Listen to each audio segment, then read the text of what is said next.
கோவையில் பிரம்மாண்டமாக வடிவமைக்கப்பட்டிருக்கக்கூடிய செம்மொழி பூங்கா முழுமையாக பணிகள் நிறைவடைந்திருக்கிறது. நாளை வியாழக்கிழமை முதல் பொதுமக்களுக்கு அனுமதியானது வழங்கப்பட இருக்கக்கூடிய நிலையில் நாளை பூங்காவிற்கு வரக்கூடிய பொதுமக்கள் என்னென்ன விஷயங்களை கண்டு ரசிக்கலாம் என்பது குறித்து பேசுவதற்காக நம்முடைய இந்த பூங்காவினுடைய வடிவமைப்பாளர் ரூபதி ஆனந்த் நம்முடைய இருக்கிறார். அவரிடம் பேசலாம். மேடம் வணக்கம். நாளையிலிருந்து பொதுமக்கள் அனுமதிக்கப்பட இருக்கிறாங்க பூங்காவில். வரக்கூடிய பொதுமக்கள் என்னென்ன விஷயங்களை இங்கே கண்டு ரசிக்கலாம்? எல்லாத்தையும் கண்டு ரசிக்கலாம். உள்ள நுழையும் போதே ஒரு அழகான கேட் உங்களுக்காக இருக்கு. அந்த கேட் ஒரு ஆலமரத்தை டெபிக் பண்ணி அதை பண்ணியிருக்கோம், கொஞ்சம் ஸ்டைலிஸ்டிக்கா. அப்புறம் மவுண்ட் இருக்கு.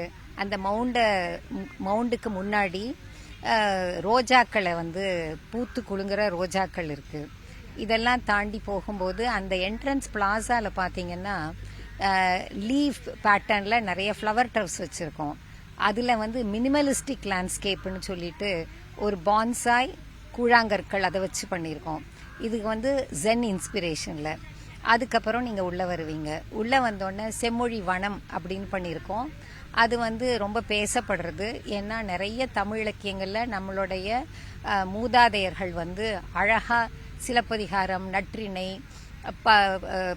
அகநானூறு, புறநானூறு, இந்த மாதிரி பல காவியங்கள்ல பலவிதமான தாவரங்களை அவங்க சொல்லியிருக்காங்க, மேற்கோளா காமிச்சிருக்காங்க. அதெல்லாம் எப்படி இருக்கும்னு கூட பல பேருக்கு தெரியாது. அதெல்லாம் எடுத்து அது ஷ்ரப்பா, ட்ரீயா, கிரவுண்ட் கவரா அதில் டிஸ்பிளே பண்ணியிருக்கோம். அப்புறம் ஐந்திணை வனம், அதையும் இந்த முல்லை, நெய்தல், அந்த மாதிரி 5 வகையான நிலங்கள்ல வளரக்கூடிய தாவரங்களை காட்சிப்படுத்தியிருக்கோம். இதை நீங்க கடந்து வந்தீங்கன்னா மலர்வனம். மலர்வனத்துல ரொம்ப அழகான மலர்களை வச்சு அது பூத்து குலுங்கவும் ஆரம்பிச்சிடுது. சிலது உங்களுக்கு தெரிஞ்சதா இருக்கலாம், சிலது புதுமையா இருக்கலாம். நாங்க அப்படித்தான் செஞ்சிருக்கோம். ஏன்னா எதெல்லாம் கோவையில வளரக்கூடியதோ அதையும் நாங்க பார்த்திருக்கோம். மொத்தமா அந்நியமா எதுவும் வைக்கக்கூடாது, people should relate and connect with தேம்ங்கிறதுக்கு அது மாதிரியும் வச்சிருக்கோம். மகரந்த வனம், அதுல பாலினேட்டர் கார்டன், அதுலயும் இந்த மலர்கள் காட்சிப்படுத்தப்பட்டிருக்கு. பாறைவனத்துக்கு போனீங்கன்னா டோட்டலா ஒரு டிஃபரெண்ட் ஃபீல். அது அங்க வறண்ட பகுதிகளில் வறட்சியான இடங்கள்ல வளரக்கூடிய கொஞ்சமா வாட்டர் கன்சியூம் பண்ணக்கூடிய சக்குலன்ஸ், கேக்டஸ், யூக்கா, இந்த மாதிரி வச்சிருக்கோம். இதை நீங்க ரொம்ப காமனா பார்க்க முடியாது. அப்புறம் பல விதமான மரங்கள் தமிழகத்திலிருந்தும் பல ஊர்கள்ல இருந்தும் இங்க வளரக்கூடிய பல மரங்களை அங்கங்க நிறைய வச்சிருக்கோம். அந்த மரங்களும் உங்களுக்கு பல மரங்களை நீங்க இது மட்டும் பார்த்திருக்க மாட்டீங்க. அதுக்கப்புறம் இந்த பூங்கால புதுமையான விஷயங்கள் அப்படின்றது என்ன இருக்கு? இங்க வரக்கூடிய மக்களுக்கு என்ன மாதிரியான உணர்வுகள் இங்கே கிடைக்கும்? ஒவ்வொரு வனமும் பாத்தீங்கன்னா ஒவ்வொரு விதமான உணர்வுகளை தூண்டக்கூடியதா இருக்கும். இப்ப மலர் வனம்னு பாத்தீங்கன்னா அது ரொம்ப ரொம்ப ஜுபிலண்டா, ரொம்ப வைப்ரண்டா இருக்கும். ஆனா பாறை வனம்னு பாத்தீங்கன்னா அது ரொம்ப வித்தியாசமா கலர்ஸ் இல்லாம இருக்கும். மூலிகை வனம் ஹெல்த் ரிலேட்டடா இருக்கும். ஆரோக்கிய வனமும் அது மாதிரி தான் இருக்கும். புதுமைன்னு நீங்க கேட்டீங்க. உலகத்துல இந்த கோவிட் வரும்போது பலர் வீடுகள்ல இருந்து வேலை பார்த்ததுனால அவங்களுக்கு ஒரு சலிப்பு, ஒரு டிப்ரெஷன் எல்லாம் வர ஆரம்பிச்சிடுது. இப்போ இந்த மாதிரியான ஒரு சூழல்ல அவங்களுக்கு படைப்பகம், படிப்பகம்னு எல்லாம் அமைச்சு கொடுத்துருக்கோம். That has all the state of the art facilities including wifi connection. அது சுத்தி உங்களுக்கு இயற்கை இருக்கும்போது அதுல இருந்து நீங்க வேலை பார்க்கும்போது உங்களை அறியாமலே ஒரு புத்துணர்வோட வேலை பார்க்கலாம். அண்ட் இது 2 விஷயம் சைமல்டேனியஸா நடக்கும். நீங்க வேலையும் பார்ப்பீங்க, நீங்க இதுக்காக நேரம் ஒதுக்கி இயற்கையை ரசிக்காம இயற்கை சூழல்லையே வேலை பார்க்குற மாதிரி ஒரு விஷயம் இது உலகத்துல எங்கேயுமே இல்லை. புதிர் வனத்துல என்ன பண்ணிருக்கோம்னா, மேஸ் கார்டன்ல யூஸ்வலா பாத்தீங்கன்னா பச்சை வகை தாவரங்களை தான் வைப்பாங்க உலகத்துல. கிளெரோடென்ட்ரான் அந்த மாதிரி பச்சையா இருக்கும், பாக்ஸ்வுட். அது இதுல பூக்கக்கூடிய டெக்கோமா, ஜெட்ரோபா, அந்த மாதிரி ஒரு கலர்ஃபுல் புதிர்வனம் அமைச்சிருக்கும். இதை தவிர டெக்னிக்கலா பாத்தீங்கன்னா நிறைய விஷயங்கள் புதுமையா பண்ணப்பட்டிருக்கு. இரிகேஷனா இருக்கட்டும், சாயிலோடைய கேரக்டரிஸ்டிக்ஸை அப்பப்ப கவனிச்சு அதுக்கு வேணுங்கிற நியூட்ரியன்ட்டை கொடுக்கக்கூடிய நவீன ஹார்டிகல்ச்சரல் பிராக்டிஸா இருக்கட்டும், இந்த மாதிரி டெக்னிக்கலாகவும் நிறைய பண்ணியிருக்கு. ஸோ இது வந்து இயற்கை ஆர்வலர்களுக்கும் சரி, குழந்தைங்களுக்கும் சரி, பொதுமக்களுக்கும் சரி பல விஷயங்களை தெரிஞ்சுக்கிறதுக்கு ஏதுவாக இருக்கும். இப்போ நிறைய போன்சாய் மரங்களும் இங்கே வச்சிருக்கு. எவ்வளோ போன்சாய் மரங்கள் வச்சிருக்கு? அந்த போன்சாய் மரங்களுடைய வரலாறு என்ன? போன்சாய்ங்கிறது originated from Japan and China. இந்த புத்திஸ்ட் மாங்ஸ் என்ன பண்ணாங்க, அவங்க நிறைய டிராவல் பண்ணாங்க. அப்போ அவங்களால அந்த மரங்களை எடுத்துக்கிட்டு போக முடியாதுங்கிறதுனால அழகாக குழந்தை மாதிரி அதை வளர்த்தாங்க. அந்த மரங்கள் வந்து ஒரு உயிர் சிற்பம்னு சொல்லலாம், அவ்வளவு கலைநயத்தோடு அதை செஞ்சாங்க. அது பழமையாக அதுக்கு வயசாக அதுக்கு விலை மதிப்பு அதிகமாகும். இப்போ நான் வந்து ஷாங்கை போனப்ப அங்கே வந்து நிறைய போன்சைக்குன்னே குவாங்ஷூவில் acres and acres of nursery வச்சுருக்காங்க. ஸோ அதை எல்லாரும் அங்கெல்லாம் போய் பார்க்க முடியாது. கோவை மக்களும் நம்மளும் வந்து பார்த்து ரசிக்கணும் தான் 100 வருஷத்து பான்சை எல்லாம் இங்கே கொண்டு வந்து வச்சிருக்கு. அதை நீங்கள் மவுண்ட்லேயும் பார்க்கலாம், ஐலண்ட்ஸ்லேயும் தீவுகள் மாதிரி வச்சிருக்கோம், பசுமை தீவுகள், அங்கேயும் பார்க்கலாம். 100 ஆண்டுகள் போன்சாய் அப்படின்றது வந்து அது பெரிய ரொம்ப அதிசயமான ஒரு விஷயமா இருக்குமே. அது மக்களுக்கு வந்து எந்த அளவுக்கு அது யூஸ்ஃபுல்லாக இருக்கும், என்ன மாதிரி விஷயங்களை அதை தெரிஞ்சுக்கலாம்? இந்த ஒரு மரத்தை பார்க்கும்போதே அதோட வயசை ஓரளவு நம்ம கண்டுபிடிச்சிடலாம். அதோட தண்டு பாகம், அதோட கிளைகளில் இருக்கிற நெளிவு சுழிவுகளை வச்சு அதோட ஏஜை நம்ம ஒரு கெஸ் பண்ண முடியும். இந்த பான்சை வந்து டால் பான்சைஸை அந்த ஸ்கேலுக்கு ஏற்ற மாதிரி அந்த என்ட்ரன்ஸ் மவுண்டில் வச்சுருப்போம், சின்னதை வந்து உள்ளார வச்சுருப்போம். அதனால இது வந்து கொஞ்சம் அரிய வகை, இது எல்லா இடத்துலையும் பார்க்க முடியாது. இப்போ சென்னையில் கூட பான்சை ஷோஸ் எல்லாம் நடக்கும், அதில் சின்ன விஷயங்களை தான், சின்ன தாவரங்களை தான் எக்ஸிபிட் பண்ணுவாங்க. இங்கே மட்டும்தான் இவ்வளோ பெருசு பண்ண முடியும். இப்போ இந்த செம்மொழி பூங்காவுடைய நோக்கம் என்ன? பொழுதுபோக்குக்காக வச்சிருக்கா, இல்லை மக்கள் வந்து ஒரு இயற்கை சூழலை அனுபவிக்கணுமா? நோக்கம் அப்படின்றது வந்து எதை அடிப்படையாக வச்சு இந்த பூங்கா வடிவமைக்கப்பட்டிருக்கு? இந்த செம்மொழி பூங்காவோட நோக்கம் ஒன்று வந்து தாவரங்களை பாதுகாக்கணும், அதை பற்றின ஒரு ஆராய்ச்சியில் ஈடுபடுறவங்களுக்கு ஒரு எஜுகேஷன் வேல்யூ இருக்கணும், அவேர்னஸ் இருக்கணும், இத்தனை வகையான தாவரங்கள் இருக்குது, இப்படி இருக்குங்கிறத காட்சிப்படுத்தப்படணும். அடுத்தது வந்து ஒரு கிரீன் டூரிசம் டெஸ்டினேஷனாக, ஒரு பசுமை சுற்றுலா தலமாக இதை அமைக்கணும். அதுக்கப்புறம் என்விரான்மெண்டல் எஜுகேஷனை கொண்டு போய் பொதுமக்களுக்கு சேர்க்கணும், என்விரான்மெண்டல் சுற்றுச்சூழலை எப்படி பாதுகாக்கிறது அப்படிங்கிறது. அதுக்கப்புறம் இதில் அழிவின் விளிம்பில் இருக்கக்கூடிய அரிய வகை தாவரங்களை பல இடங்கள்லேருந்து சேகரித்து காட்சிப்படுத்தியிருக்கோம். அந்த மாதிரி தாவரங்களை எங்கேயுமே பார்க்க முடியாது. இது மட்டும் தாவரங்கள் மேலே ஆர்வம் இல்லாதவங்க கூட இதை பார்க்கும்போது ரொம்ப அழகாக இருக்கும். இன்னொரு விஷயம் என்னென்னா, இது வந்து இயற்கையோடு நம்ம உறவாடுறோம். அப்போ வந்து இது அழுக்கவே அழுக்காது. நீங்கள் ஒவ்வொரு சீசன்லையும் ஒவ்வொரு காலகட்டத்திலையும் இதை வந்து பார்க்கும்போது இது உங்களுக்கு ஒரு உயிர் ஓவியமாக வித்தியாசமாக தெரியும்.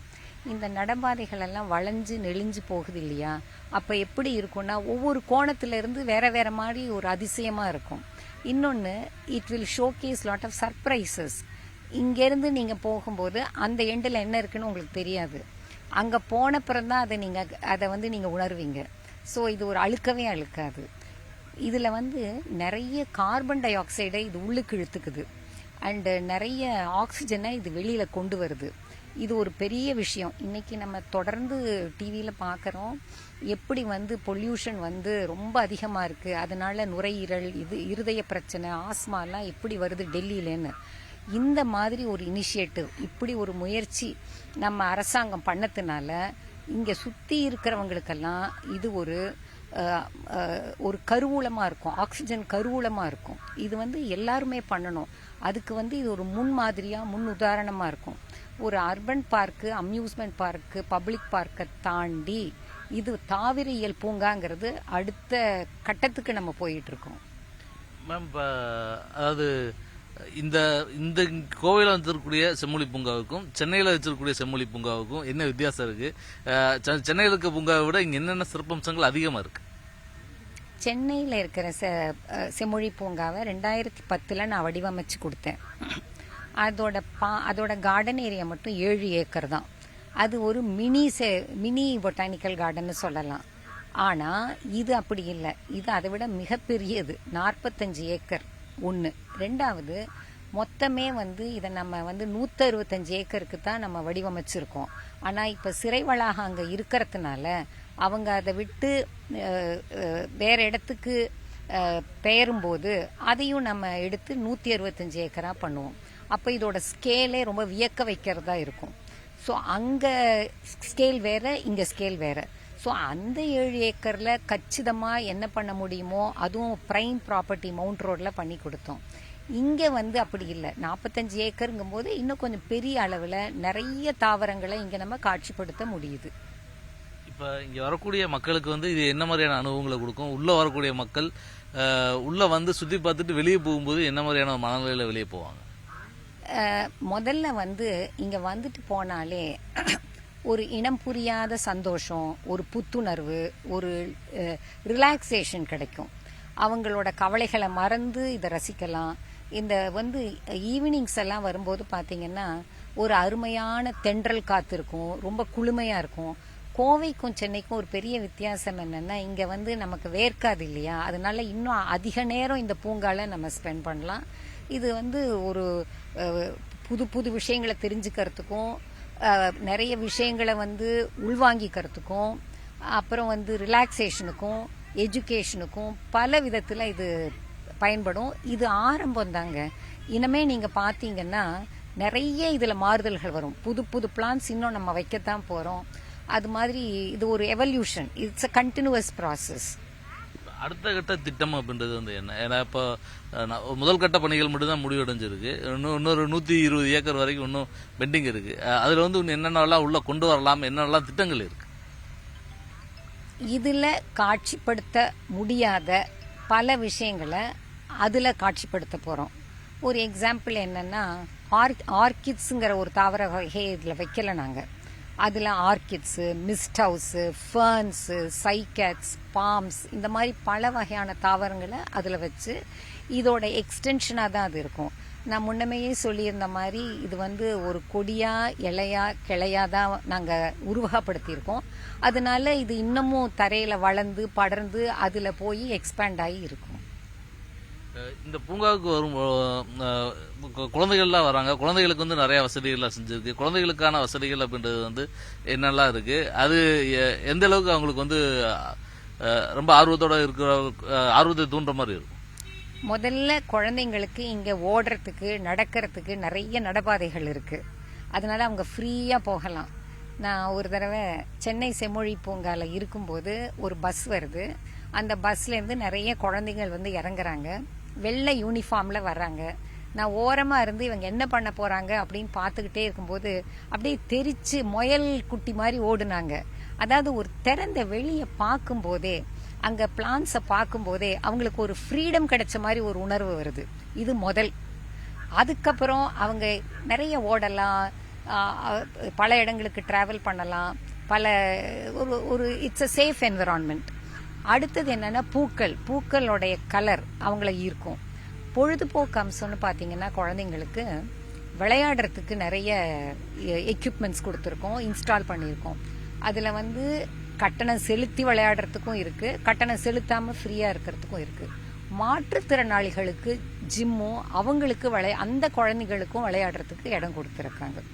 இதில் ஒரு முக்கியமான விஷயம் என்ன அப்படின்னு பார்த்தா, இந்த தாவரங்களை பற்றி ஒன்றுமே தெரியாமல் இது மட்டும் சாலிட் வேஸ்ட் மேனேஜ்மெண்ட்டு, அப்புறம் ரோடு, அண்டர் கிரவுண்ட் சுவேஜ்னு ஒர்க் பண்ணிக்கிட்டு இருந்த கார்பரேஷன் சம்மந்தப்பட்ட இன்ஜினியர்ஸே இங்கே 2 நாள் வந்து வேலை செஞ்சப்பறம் எங்கிட்ட வந்து என்ன சொன்னாங்கன்னா, இது ஒரு வித்தியாசமான உலகமாக இருக்குது, எங்களுக்கு ரொம்ப பிடிச்சிருக்கு, எங்களுக்கு ரொம்ப இது வந்து நிம்மதியை கொடுக்குது, நம்ம ரொம்ப ஆர்வமாக வேலை பார்க்குறோம். நாங்கள் இந்த கார்பரேஷன் கமிஷனர் இருக்காங்களே, அவங்களோட கைடன்ஸில் அவங்களோட முயற்சியில் நிறைய விஷயங்கள் ரொம்ப வேகமாகவும் நடந்தது.